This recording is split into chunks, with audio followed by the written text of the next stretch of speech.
Welcome to the Salmon Runs YouTube. Enjoy the video. In this video, I will explain how to use Gemini screen share. To begin, ensure you are in an active Gemini conversation or meeting. Look for the screen share icon, which typically resembles a monitor with an arrow, usually located at the bottom of your interface. Clicking this icon will open a new window with your sharing options. This feature is designed to make your virtual interactions much more engaging and productive, whether for work or personal use. Once you have clicked the screen share icon, a prompt will appear, asking what you wish to share. You can choose to share your entire screen, a specific application window, or even a single browser tab. For instance, if you are presenting a document, select the application where that document is open. After making your selection, click the Share button to begin broadcasting your chosen content to all participants in your Gemini session.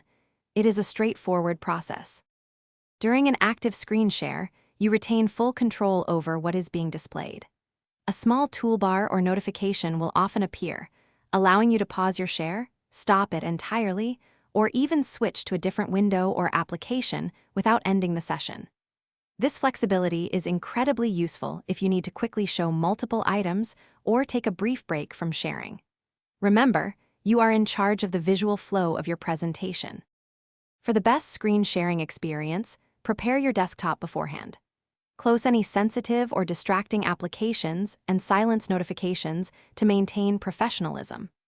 A strong and stable internet connection is crucial for clear visuals and audio, preventing lag or interruptions. When you are finished, simply click the Stop Sharing button, usually found in the same toolbar where you initiated the share. Following these simple steps will ensure a seamless and effective presentation every time. Thanks for watching. Consider subscribing if we helped you.